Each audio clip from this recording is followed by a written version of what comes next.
అక్కినేని నాగచైతన్య 16 ఏళ్లు పూర్తి చేసుకున్నాడు. అదేంటి అనుకుంటున్నారా? హీరోగా 16 ఏళ్లు పూర్తి చేసుకున్నాడు. కరెక్ట్గా 16 ఏళ్ల క్రితం జోస్ సినిమాతో హీరోగా ఎంట్రీ ఇచ్చాడు. మహానటుడు అక్కినేని నాగేశ్వరరావు మనవడుగా, కింగ్ నాగార్జున తనయుడుగా ఎంట్రీ ఇచ్చిన నాగచైతన్య అనతి కాలంలోనే తనకంటూ ప్రత్యేక గుర్తింపు సొంతం చేసుకున్నాడు. అయితే తొలి సినిమా జోష్ రిలీజ్ అయి 16 ఏళ్లైన సందర్భంగా నాగచైతన్య తన మనసులో మాటలు బయటపెట్టాడు. ఇంతకీ చైతన్య ఏం చెప్పాడంటే, అప్పుడే 16 ఏళ్లు పూర్తయ్యాయా అనిపిస్తోంది. నిన్న కాక మొన్నే ఫస్ట్ మూవీ చేసిన ఫీలింగ్ కలుగుతుంది. ఇంతలోనే 16 ఏళ్ళు అయ్యాయా అంటే నమ్మబుద్ధి కావడం లేదన్నారు. విభిన్న ప్రేమ కథ చిత్రం ఏమాయ చేసావతో తొలి విజయం సాధించి యూత్లో మంచి క్రేజ్ సొంతం చేసుకున్నాడు.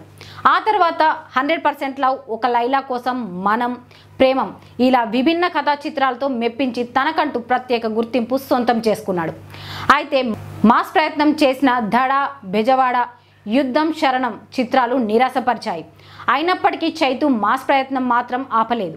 ఇటీవల తండేలంటూ ప్రేమకథ చిత్రం చేసిన అందులో కూడా మాస్ ఆడియన్స్ని ఆకట్టుకునేలా యాక్షన్ సీన్స్ పెట్టడం జరిగింది. చందు మొండేటి తెరకెక్కించిన తండేల్ సినిమా 100 కోట్లకు పైగా కలెక్ట్ చేసింది. చైతన్య తొలి 100 కోట్ల సినిమాగా నిలిచింది. ప్రస్తుతం కార్తిక్ దండు డైరెక్షన్లో థ్రిల్లర్ మూవీ చేస్తున్నాడు. ఈ సినిమా బడ్జెటే 100 కోట్లకు పైగా పెడుతుండడం విశేషం. ఈ సినిమాను నెక్స్ట్ ఇయర్ సమ్మర్లో రిలీజ్ చేయనున్నారు. తన ప్రతి సినిమాలో కొత్తదనం చూపిస్తూ సరికొత్త సినిమాలు అందించాలని తప్పిస్తుంటాడు. మరి నెక్స్ట్ చేయనున్న సినిమాలతో కూడా చైతు బ్లాక్ బస్టర్ సక్సెస్ సాధిస్తాడేమో చూడాలి.